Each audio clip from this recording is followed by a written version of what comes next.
to you.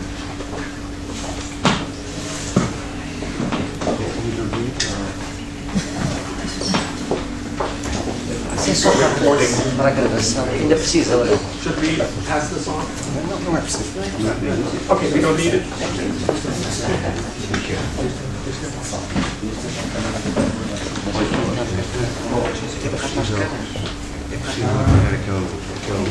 Está muito aqui. Parece que estão aqui sentadas, é demasiadamente forte. Qual? O vídeo? Faz aqui. Se é possível. Se for possível apagar. Não precisam de imagem. Não, não. Inicialmente faz impressão, não é? So that's my pleasure to introduce Maria Filomena Molder. Filomena Molder is a full professor in aesthetics in his faculty. I don't dare to define or characterize her work in philosophy, which, notwithstanding, I think includes major elements such as philosophy of form, language, and the specific treatment of mimesis. That means a reflection between language and nature, so in general. So my words are too general, of course. Some of her favorite authors we found in her work are, first of all, Goethe, but also Walter Benjamin and later Wittgenstein. There are many others, but I think that these three are essential.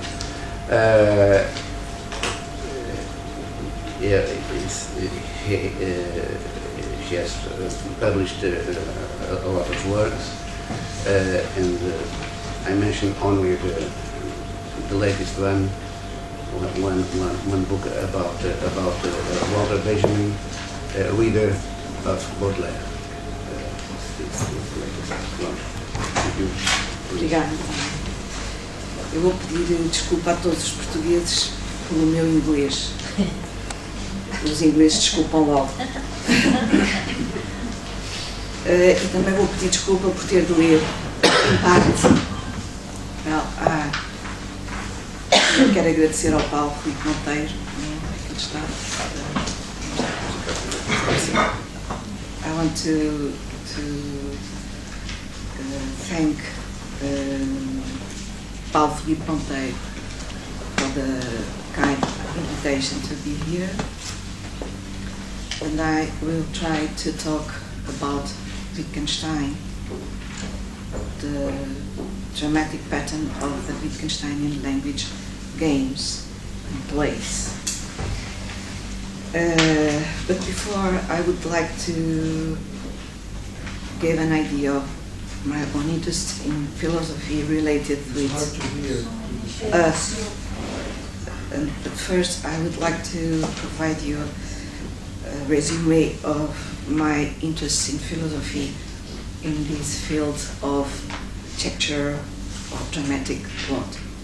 From the beginning, the philosophy has revealed itself a texture, a dramatic plot, which formally began to receive the name of dialectics, and whose origins is religious, oracular, as Giorgio Colli so beautiful as taught us.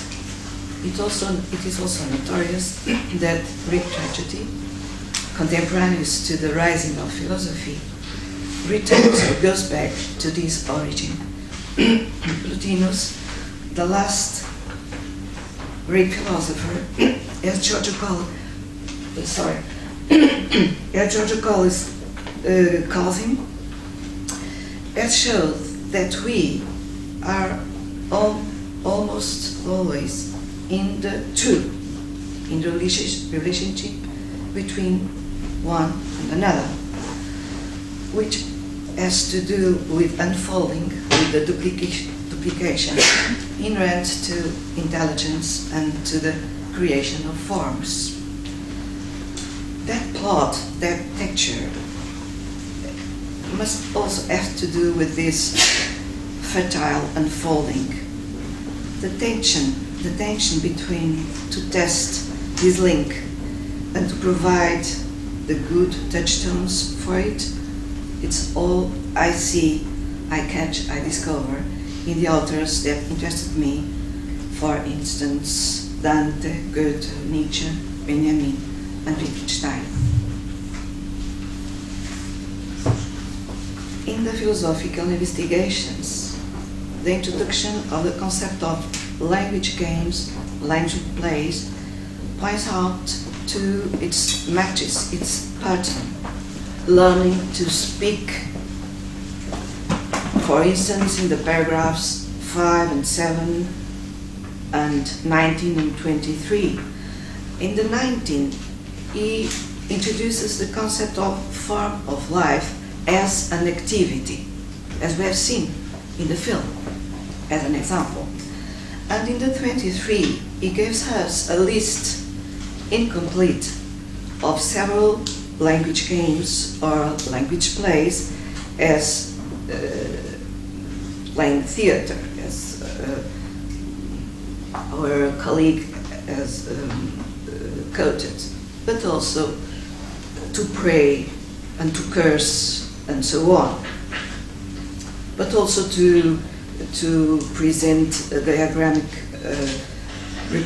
geometric representation. There's lots of difference, multiple different language games or plays. On the other hand, the examples concerning the variety of language games send us back again to this pattern, particularly in uncertainty, where Wittgenstein focuses a bundle of evidences behind which we cannot further back under the threat of ruining what we call our world. Goethe says in Faust, the verse 409, Das ist eine Welt, das heißt eine Welt. This is your world, it's what's your name, it's we call a world. In the paragraph 471 in Uncertainty, he says, it is so difficult to find the beginning, or better, it is difficult to begin at the beginning, and not to try to go further back. The beginning as a dramatic structure, is to say, two characters acting and reacting. For instance, the mother and the child at the beginning, the real beginning.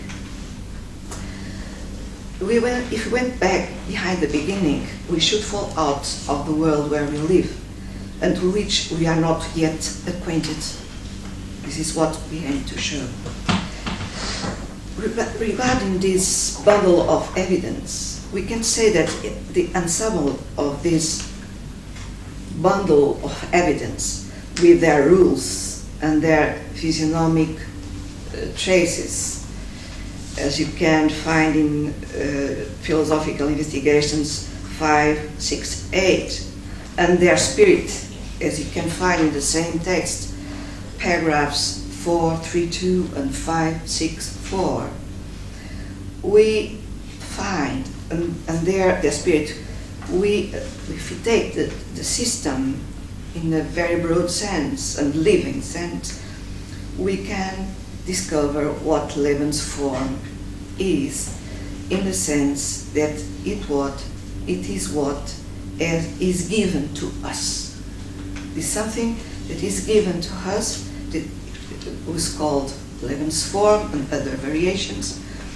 And the presentation of this Lebensform as the activity performing in different forms and different scenes, each what he has called Sprachspiel.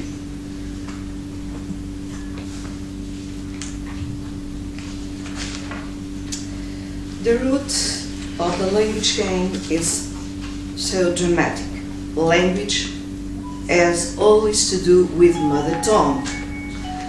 In English and in German, the word is the same, the concept is not the same.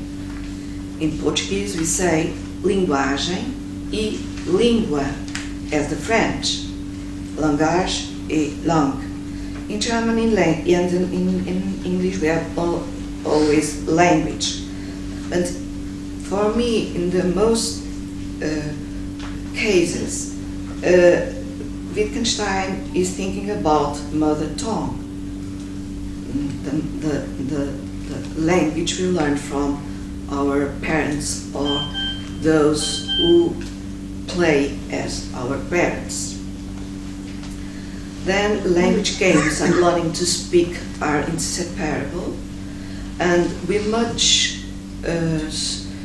pay attention to how children learn to speak.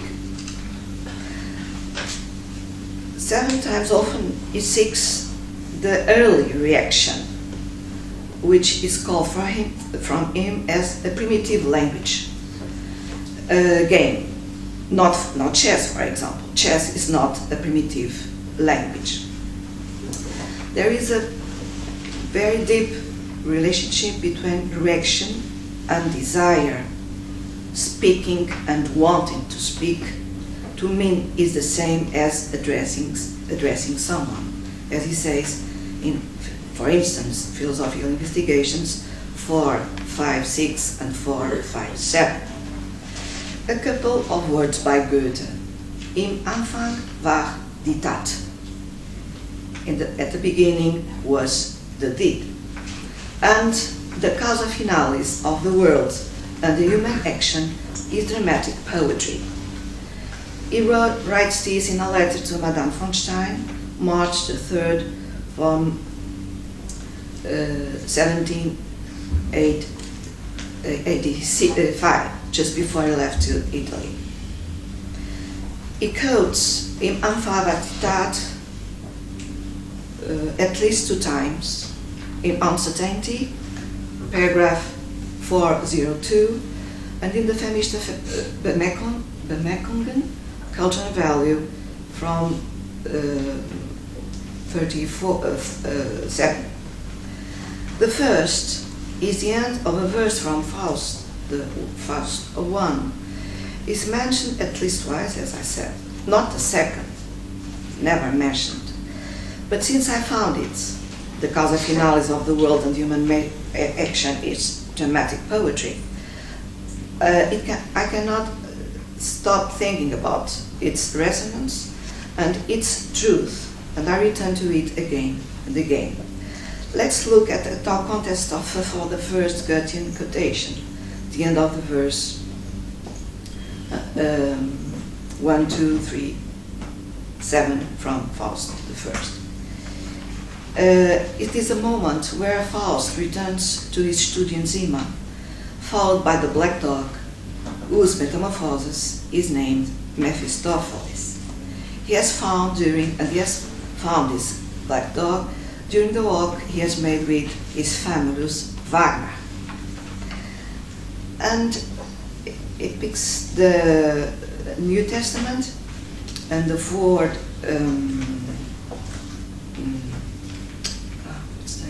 quarto Evangelho, fourth Evangelho from St. John, and he quotes his own translation, which is the usual translation, Im Anfang war das Wort.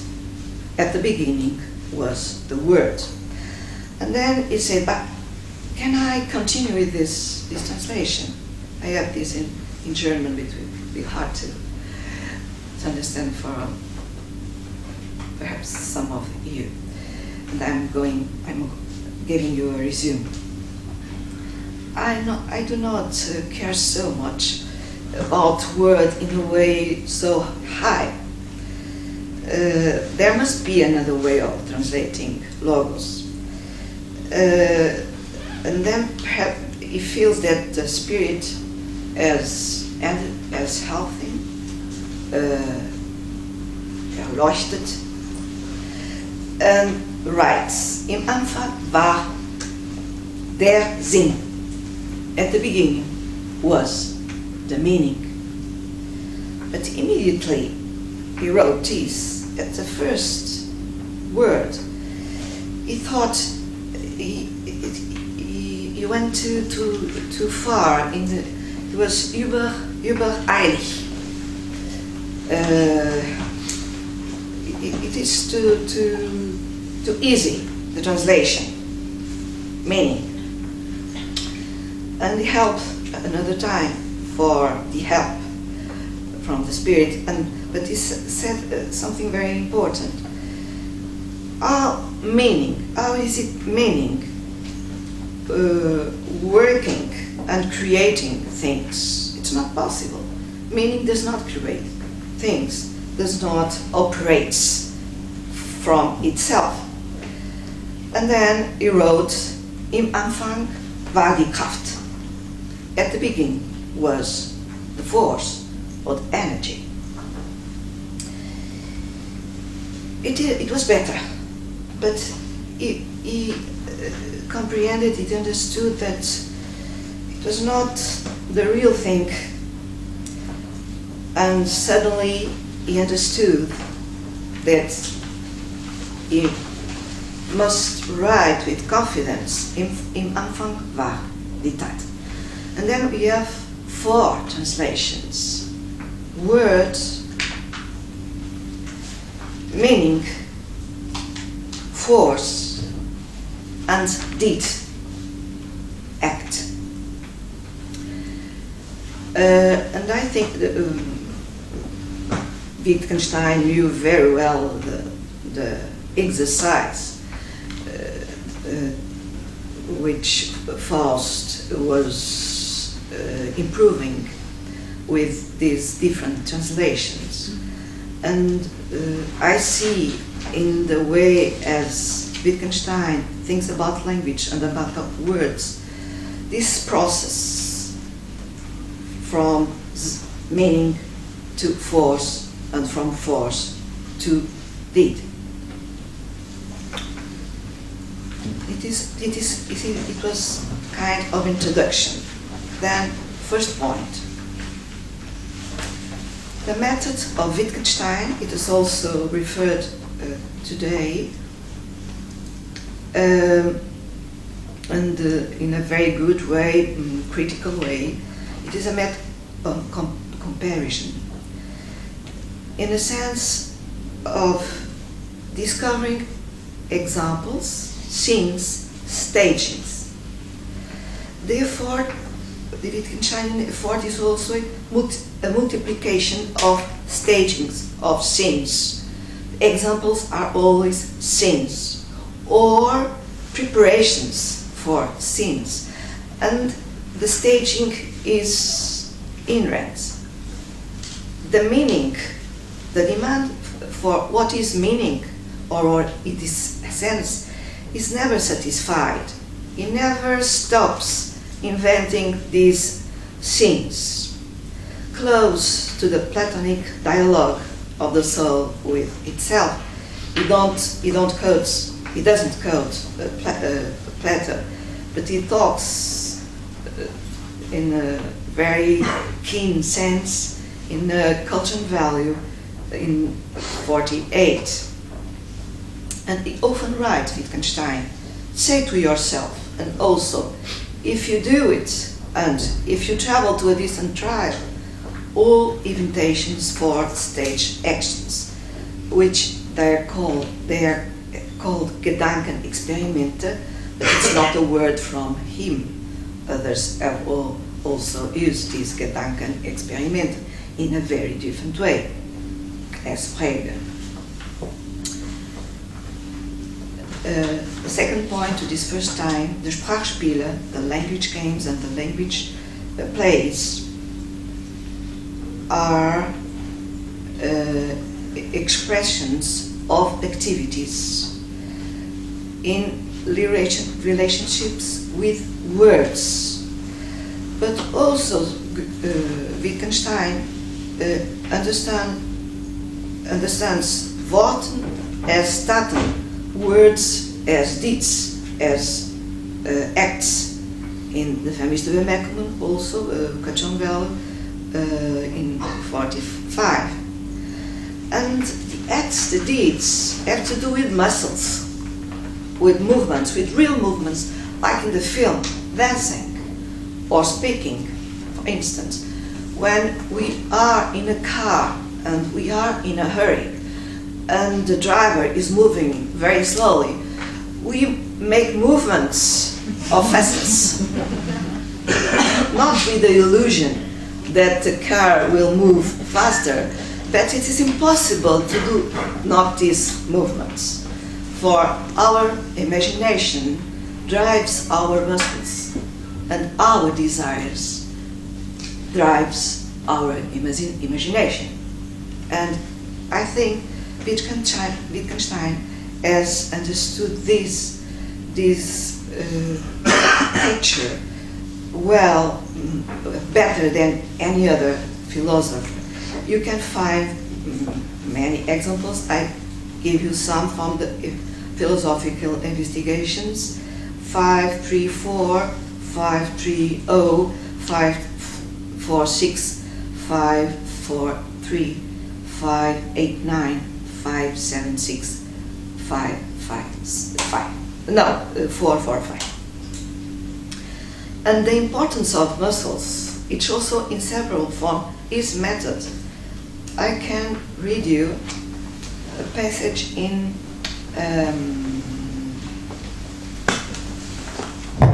climbing a mountain in the Ocean Valley. Sorry. Fortunately, I have not written. I don't know why.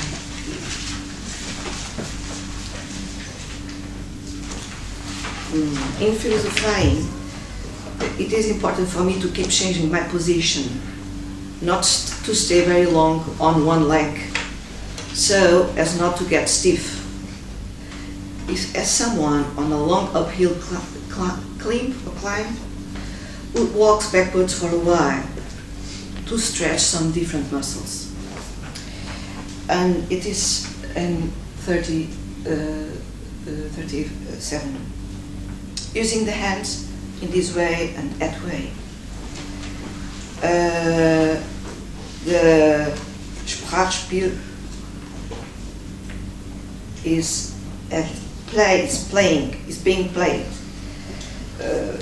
For instance, Philosophical Investigations 654.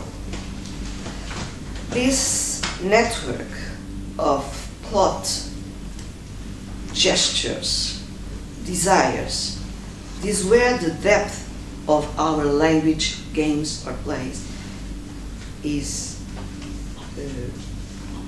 must be found. There is a good example on the work of Tanizaki, The Praise of Shade, and I thank a student, Anna Campos, for having shown me this passage. The branches of a tree that intersect and interweave can form a cabin. If they are separated, everything is flat again. This is very important it is a very good simile to understand what is going on when Wittgenstein is trying to show us how we speak, how we act. Now, I intend to offer some few examples and uses of the link between drama, theater, and philosophy in Wittgenstein.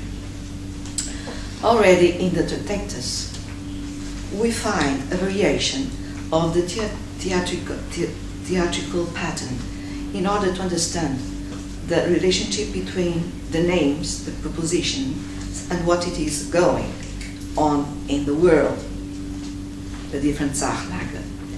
The question is about the simile of the tableau vivant, das lebende Bild, Tractatus 40311, which is the application of a Baroque performative technique to represent through flesh and blood a pictorial scene, which requires a stage director as function, can be an amateur, and the discipline of motion and rest, constantly demanding comparisons and calibrations in relation to the original model. Some years later, in the 30s, the manuscript is in culture and value 10928, and the date is 22 August 3rd. I would like to read. It's long, but it will happen. Wittgenstein introduces us to a peculiar experience lived and told him by Paul Engelman, imagining himself being seen by others, as he steered the papers from his desk or read letters from his ancestors, being seen by someone like in theater. I will read. Engelman told me that when he rummages around at home in a drawer full of his own manuscripts, they strike him as so glorious that he thinks they would be worth presenting to other people. He said it's the same when he's reading through letters from his dead relations. But when he imagines a selection of them published, he said the whole business loses its charm and value and becomes impossible. I said this case was like the Falling Woman one, this now is Wittgenstein. Nothing could be more remarkable than seeing someone who thinks himself an absurd, engaged in some quiet, simple, everyday activity. Let's imagine a theater. The curtain goes up, and we see someone alone in his room, walking up and down, lighting a cigarette, seating himself, etc. So that suddenly we are observing a human being from outside, in a way that ordinarily we can never observe ourselves, as if we were watching a chapter from a biography without with our own eyes. Surely this would be at once uncanny and wonderful. More wonderful than, und ist unheimlicher und wunderbar. More wonderful than anything that a playwright could cause to be acted or spoken on the stage.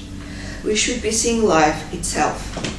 But then we do see this every day, and it makes not the slightest impression on us. And let me read another quote, another passage. It is the human gaze as the power of making things precious, though it's true that they become more costly too. And I think this is applied to this the difficulty of seeing during our life, or our everyday life, the people, the everyday life of other people as a work of art, as a piece of a play, theater. True enough, but we do not see it from the point of view, that make them very precious. Similarly, when Engelman looks at his writings and finds them splendid, he is seeing his life as God's work art, and as such it is certainly worth contemplating, as is every life and everything, whatever. But only the artist can represent the individual thing, so that it appears to us as a work of art. These manuscripts rightly lose their value if you contemplate them single, and in any case, without the translation is prejudice, but in German is unvoreingenommen, desprevenidamente. I don't say in English, I don't know how it is in English. For it is not with prejudice, it is without thinking in anticipation in it, without being enthusiastic about them in advance. The work of art compels us to see it in the right perspective, as the film from the Hungarian filmmaker. But without heart, I will not read this, but now it seems to me too that besides the work of art, there is another through which the world may be captured, sub specie aeterni. It is, as I believe, the way of thought which as it were flies above the world and leaves it the way it is, doesn't transform it, contemplating it from above in its flight. This is not about life as theatre play, as Shakespeare would consider, or life as a dream in the ways of Calderon de la Barca, to whom it's the very inconsistency, the meaninglessness of life that led us to take it as a device engineered by the man himself, inverting the Aristotelian point of view, mimesis tes praxios. So that life energy is sucked in all kinds, from Calderon's point of view, of networks, webs, stagings, which invalidates the difference between life and theatre. This is about offering a perspective of life that makes it worth contemplating, as a work of art gazed upon by God. And this gaze is considered to be the best gaze, the one we should exercise, the one which creates a good distance, the exercise sub specie aeterni, the way of seeing one's own life whose basis is the possibility of being seen by someone, in the sense that this someone is seeing the other one living. The theatrical pattern of the contemplation of life unfolds itself in the same manuscript as an artistic one, which means that art affords us to see from the right point of view. And Wittgenstein adds another kind of unfolding kin to an artistic one, a certain way of doing philosophy, which here is qualified as seeing things sub specie aeterni. Later, Wittgenstein will transform it in the ethnological point of view. I will read for you this passage.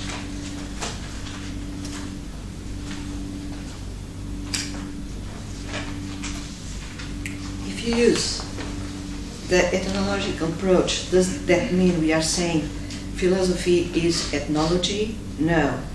It only means we are taking up our position far outside in order to see the things more objectively.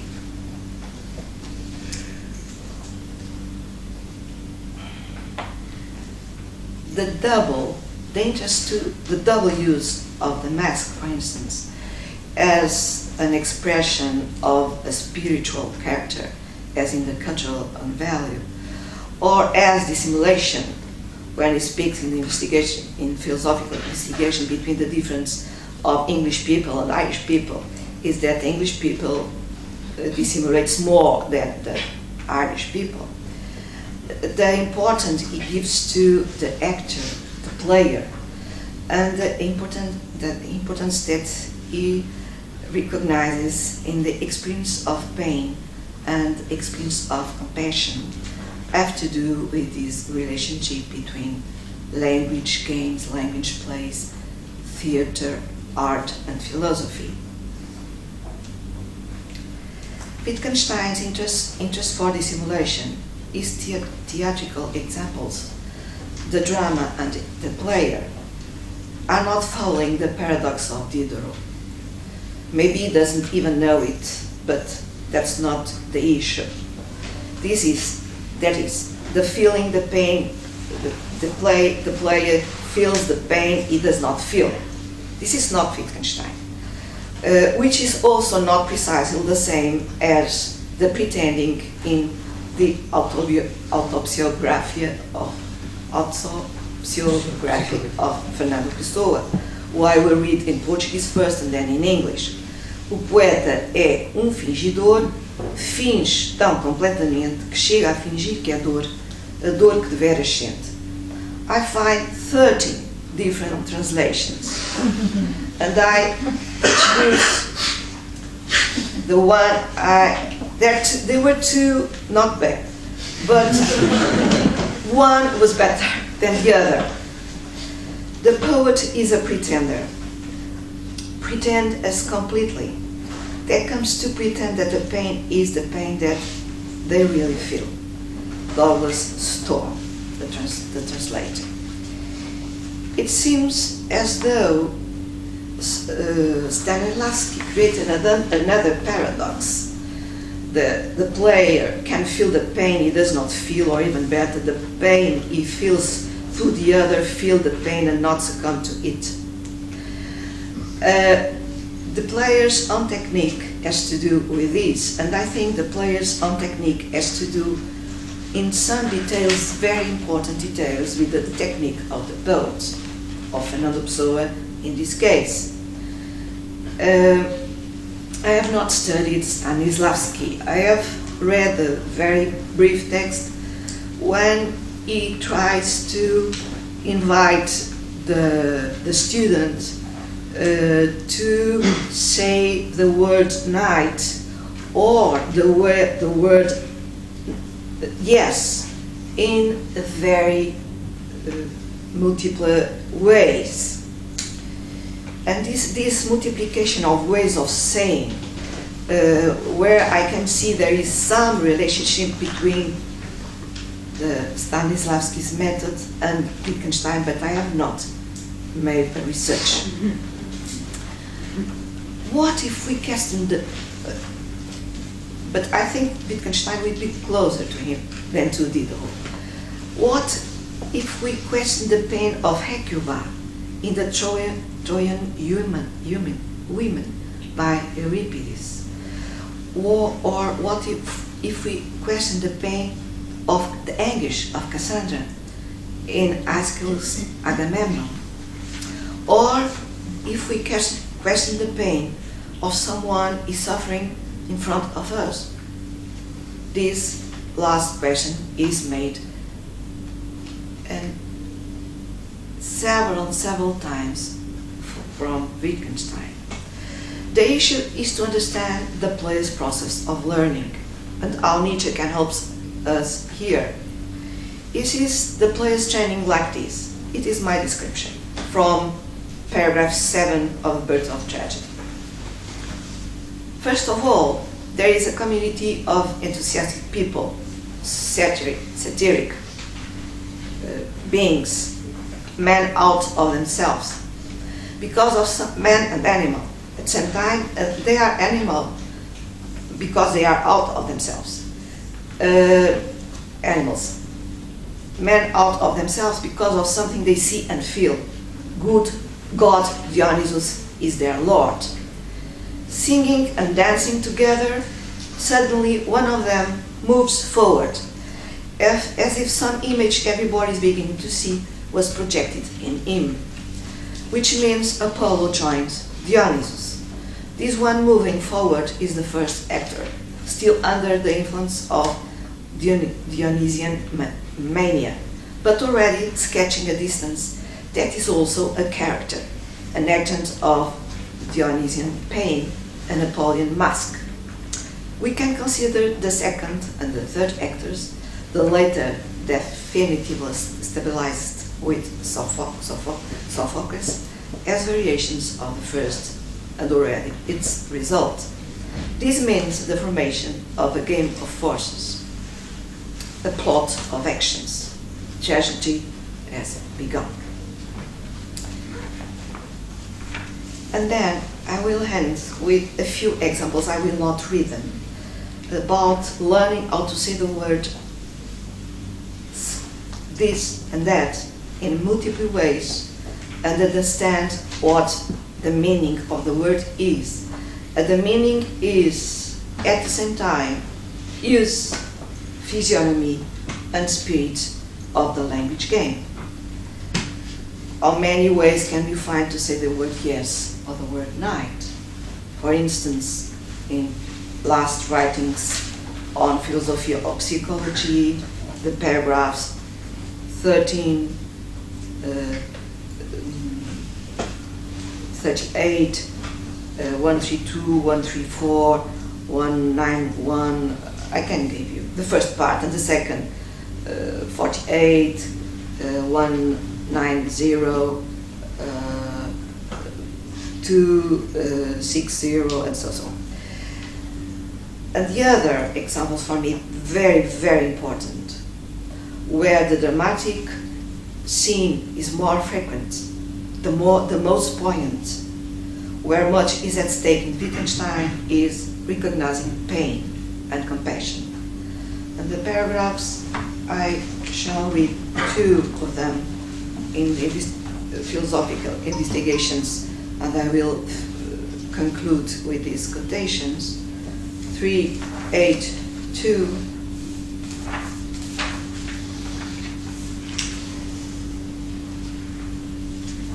No, 282 is not so good. 303.